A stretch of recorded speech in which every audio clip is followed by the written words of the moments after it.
I can't believe I'm about to say this again, but the Maple Leafs have lost to the Ottawa Senators yet again. It feels worse this time, seeing as the Leafs were up 5-1, and the game was so out of reach for Ottawa. It was so out of reach. Yet, I don't know how to begin this one. It genuinely feels worse than losing to a Zamboni driver. Because the Carolina Hurricanes have talent in their team. The Carolina, and yes, Ottawa has talent too, but the Carolina Hurricanes are a playoff team. This Ottawa Senators team is possibly the worst team we've seen in decades in the NHL. Worse than Detroit. And we're gifting them victories. 5-1, and we lose 6 in overtime. So I've yet to see.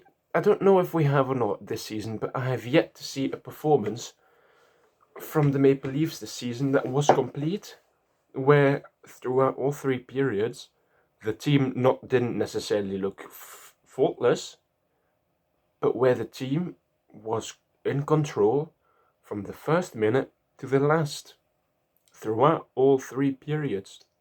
I don't know if I've seen that this season. And the game started off so well. 6 minutes 32 in, Joe Thornton makes his return on the first line with Matthews and Marner. Marner and Thornton come back. Thornton gets it to Matthews. It's 1-0. Not long after, about 4 minutes after, Travis Boyd gets on a summer breakaway 2-on-1 with Jimmy Vesey. He doesn't need to pass to Jimmy Vesey, he just snaps it in the net on an assist from Jason Spezza. It's 2-0. And then, 2 minutes after that, Drake Batherson gets the puck from Tim Stützle. It's 2-1. But the first ends. It's a very dominant first period. And the Sens only had 4 shots that period. They scored their third goal, but they only had 4 shots. So it makes you think, well, the Leafs were dominant. This was going to be a relatively easy game. But no.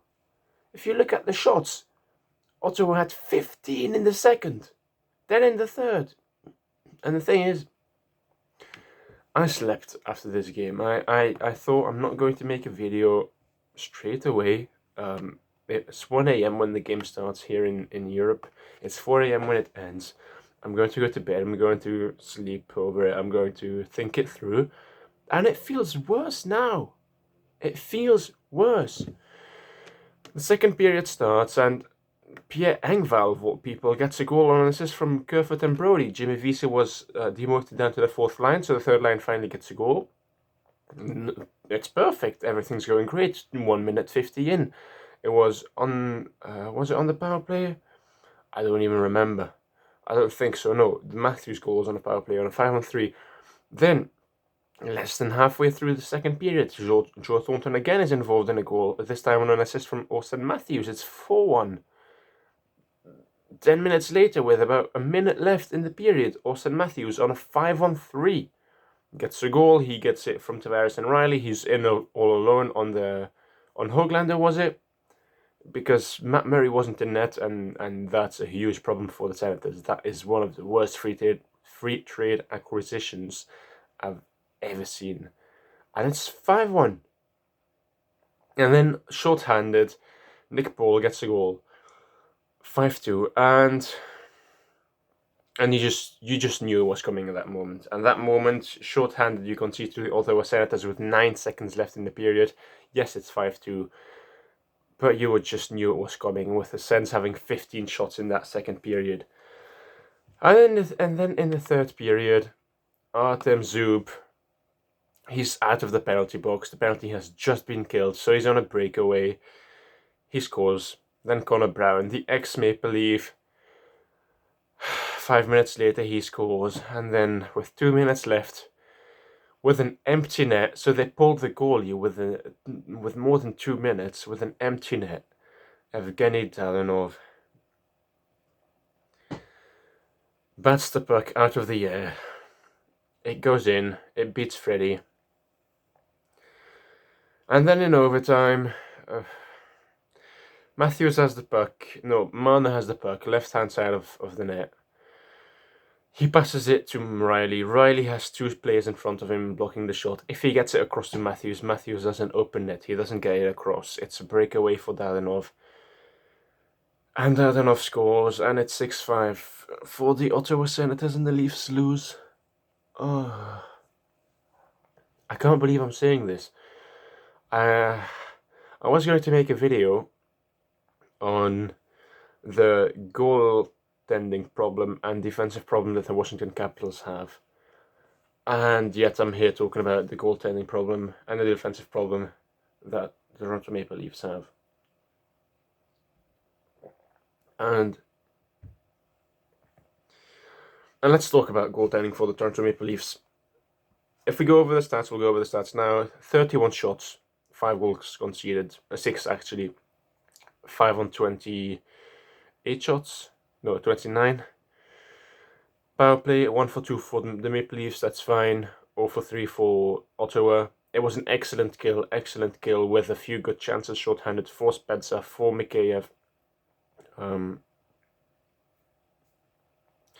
18 giveaways for Toronto, 6 for Ottawa, 18 giveaways. That's how we threw away the game. But let's get into the goalkeeping. I'm tired of people endlessly defending Freddie Anderson. I love Freddie Anderson, and he was such a breath of fresh air when we needed a goaltender to step up, and he's never been Vezina level, but now he's backup level. He just is. Some of the goals on here, he couldn't do anything about. There's 2 breakaways. Maybe he could have done better because the breakaways looked easy to score, but the first goal especially, how does he let that go in? 3rd shot of the game, and I know the defense has something to do with it, but what a terrible showing this was. It was horrible, horrible, horrible. 806 save percentage. What's the save percentage on the season? Let's take a look, right? Because he hasn't been, well, he's had good games, but he hasn't been good throughout the season. His save percentage this season is 901. 901. 14 games played. Goals against 39. 279 goal against average. It's, all things considered, the stats, do they tell a good story? Not really, because the save percentage is still 901. So, the stats tell you the Leafs are not facing many shots, but they're giving away many goals. It's terrible. It's terrible.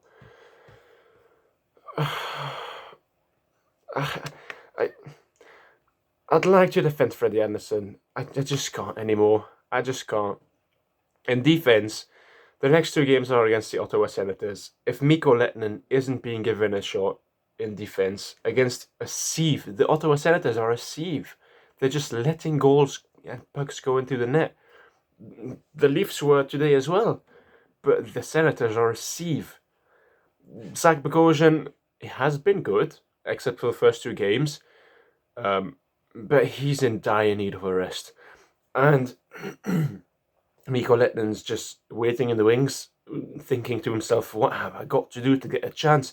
We couldn't get a goal full of no money. Yeah, we get 1, but we couldn't score full of no money against the Montreal Canadiens last game. This game, yes, we're scoring, but defensively we're terrible. We are terrible. What's he got to do? And then we acquired Alex Galchenyuk. Okay, if it's an upgrade on Jimmy Vesey, that's for sure, but he's not going to take Jimmy Vesey's spot. He's going to take someone else's spot. And then we've got Robertson in the AHL. Why isn't Robertson playing in the NHL now? I don't get this. And Jimmy Vesey on the fourth line still had 12 minutes 45. 12 minutes 45 of absolute nothing. So, yeah. And this is a recap. This is kind of a rant. I don't know. Call it a recap, call it a review, a rant, whatever you want to do it. I'm sick and tired of this. Thank you very much for watching. If you've made it this far, I'll talk to you very soon.